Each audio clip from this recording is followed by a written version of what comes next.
The delicate bone structure, thin and short. He was about 5'2", she was 4'8", except he had these gigantic hands. Murshid was about 5 feet 2 inches tall. He was a short little guy. He had these gigantic hands.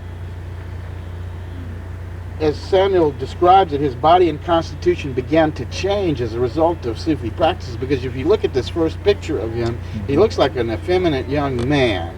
And this was in 1927. And when we knew him, he was very, I mean, he didn't look anything. I mean, his whole aura was totally different. Well, one thing he'd say, if you do Allahu Akbar 100,000 times a day for a number of years, something changes about you. 100,000. Yeah, I used to do him in. He used to do them in tens, so that once around the beads would be 1,000 repetitions. So you say, you do it like this: Allahu Akbar, Allahu Akbar, Allahu Akbar, Allahu Akbar, Allahu Akbar, Allahu Akbar, Allahu Akbar, Allahu Akbar, Allahu Akbar, Allahu Akbar, Allahu Akbar, Allahu Akbar. Still all day. Well, you see, he worked on the roads. He could do it. He worked outside most of the time. He worked putting shrubbery in by the highways, stuff like that. And those shrubs are tough, too. So, I just want to say, as Samuel describes it, his body and constitution began to change as a result of the Sufi practices, as well as working as a gardener and laborer in Golden Gate Park for the State Highway Department and elsewhere before the reconciliation with his father allowed him to go back to school. The reader will find only hints of Samuel's family history in his writings. From a family systems point of view, this is not surprising considering what the level of communication was as he was growing up. According to Foster, that's his cousin, broken homes were the rule, not the exception in the family tree. Divorce, sadism, hate, insanity were all part of it. He would have had to have been a saint to come out of the hate that his environment consisted of, and to have so much love for so many people, and to be able to instill love in other people, said Foster. So I think that's very interesting, and it explains his ability to be compassionate for this whole generation of disaffiliated people that came around that had that had, kind of cut loose. He connected with them because he was a misfit that found a fit at that point. He'd had total alienation from family and, the whole thing. He understood what people were going through during the 60s in that sense. He'd been interested in God from the age of, he said, I don't know if it's in here, but I remember him saying that, he was reading the scripture when he was 2 years old. That he always had this interest. He considered that his soul had chosen to come in early to be misunderstood in order to prepare the way for the coming generation that would begin to signal a new age. He could understand the generation gap firsthand because he had lived it from birth.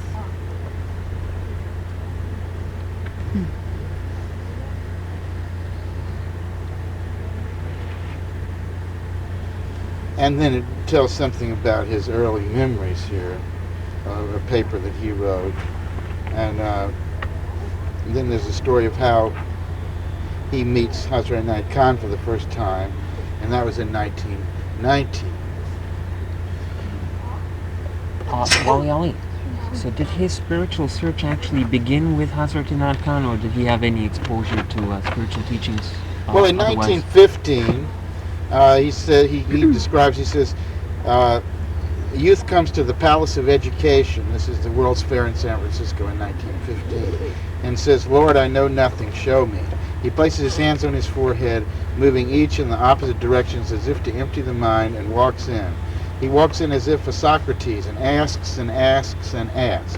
Then he meets the Theosophists. All religions are right. They differ on the outside when taken exoterically. They agree on the inside if taken esoterically. All religions are from God. There are 7 planes of existence. The lower ones experienced in life after life, the higher ones only by sages and the illumined. The youth is satisfied. He thinks he has found the way." So he says the first real exposure was in 1915 to the Theosophists. And he says, Scene 2, November 1919. This way is proven only intellectual. He is on Sutter Street in San Francisco looking at a display of books. He is unaware, but soon he is upstairs facing a little dark-haired lady. She is Jewish. You can explain the Kabbalah? Yes, in all religions. What is Sufism? Sufism is the essence of all religions. It has been brought to the West by Hazrat Inayat Khan. Scene 3, June 1923. It is night, it is morning, and this is his dream. And this was a dream he had before he met Inayat Khan. He says, Hazrat Inayat Khan is coming. The youth is in a hurry. The train draws closer. Inayat Khan sticks his head through the smokestack. The youth jumps out of his body. Inayat Khan jumps into his heart. The youth jumps into his heart. The two hearts rush and blend and become the infinite whole. Scene 4, the next day. Wow. It is noon, the summer solstice. Youth enters the Clift Hotel. God, I didn't know he was at the Clift Hotel. I used to work. He's summoned to see pure Murshid Inayat Khan. There's nobody there, only a tremendous light. Come, don't be afraid. Youth walks on and sees a man and experiences joy. The quest of the super miraculous becomes real. Here's a picture of Rabia Martin, who was the first teacher of Sufism in the Western world. She was the first person initiated by Hazrat Inayat Khan. She was the first Murshida in the Sufi order. And she was also Murshid's original initiator.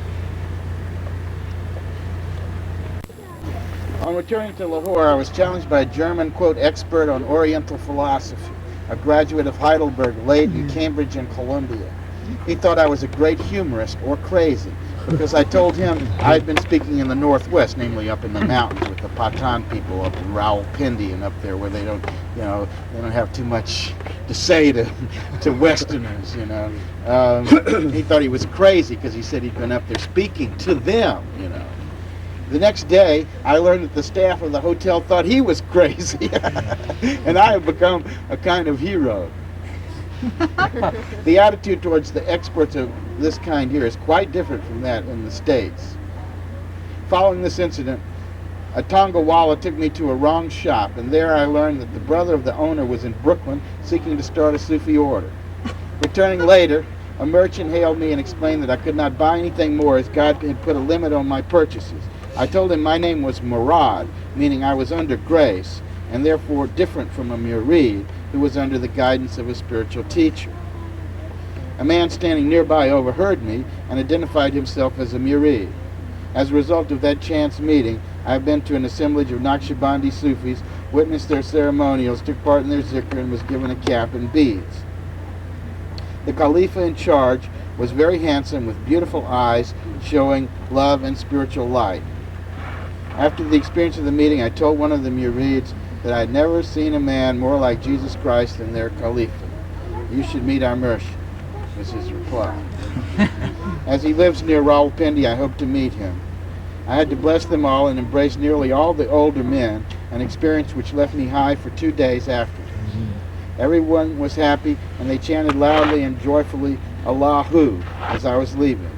There's a great possibility that I shall become a recognized saint, a joke to the Western world, and a very serious matter here. The Pakistani Times is the most bigoted paper I have ever read, and as dishonest as the communist press, although possibly subsidized by them. I say they have lost Kashmir on account of it. I have said I did not know God made so many mistakes until I came to Pakistan. Yet, strange to say, there are more saintly people here also. Thank God they generally do not read English. As I left Ashraf Publishers, I visited a mosque and paid a few rupees.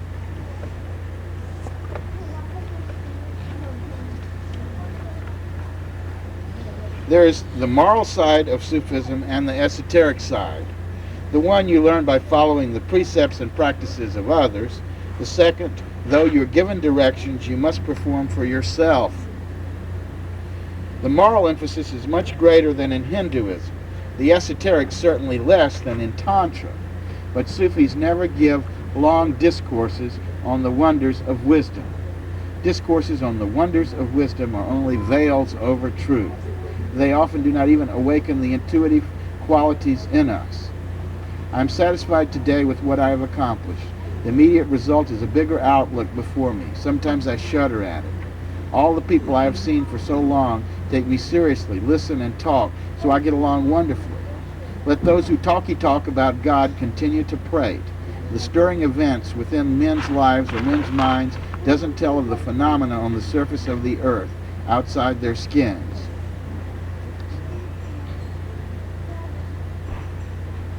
Did he ever talk about his reaction to all this? Do you think he sort of knew, or expected it, or? He saw it coming. Be, if you read through all this stuff, I'm sure you see how he saw it all coming. Yeah. Just imagine how that would be. Well, it was a joke over here for a long time. It's like he didn't have the social poise.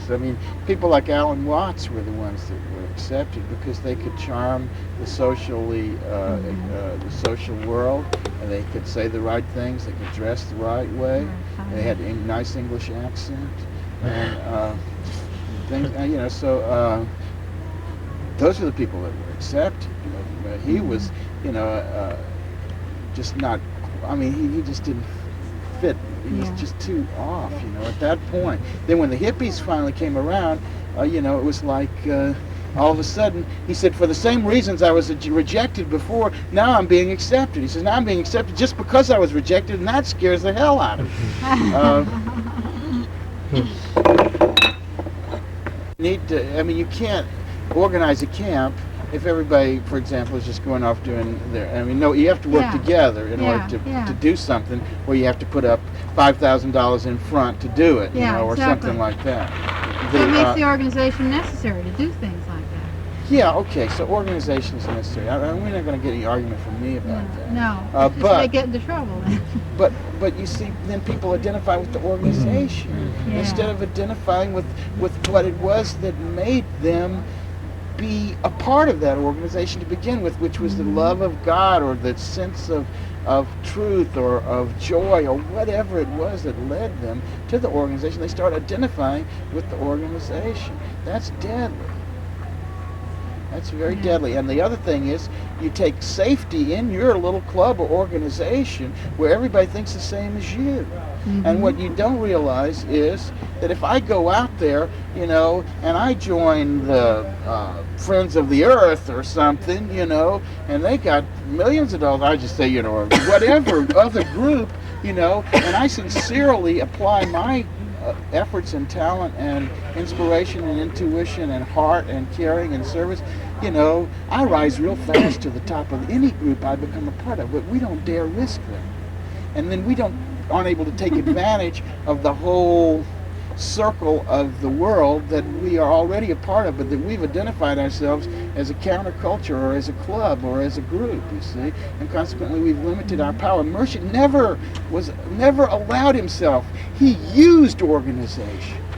He wasn't used by organization.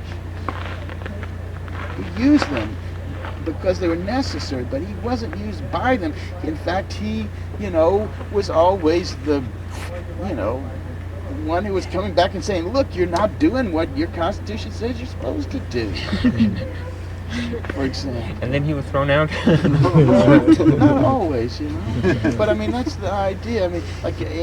He didn't smooth things over. He used to say, I went to Virginia Beach, and he says, I listened to, it was the Edgar Cayce Foundation, and I listened to a beautiful lecture, and then he says, now it's time for the meditation, and the meditation, it was another lecture.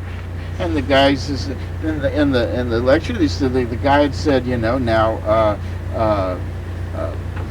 a prayer is when we talk to God, and meditation is when God speaks to us. And he said he liked that fine, and he just goes on talking. Finally, Murshid says, I raised my hand, and I says, when did we listen to God?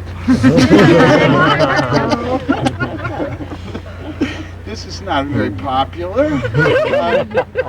kind of person to be, to push people's buttons that way.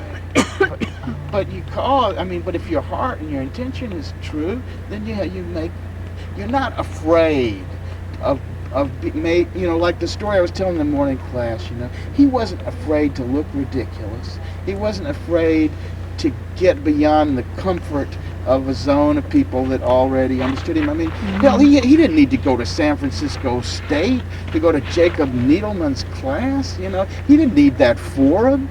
It wasn't even a forum for him. I mean, they thought he was weird, right? But he was just naturally expansive. He wanted to share with others. And he also wanted to learn from others. And he was willing to learn. He was willing to go to a mosque and do prayers.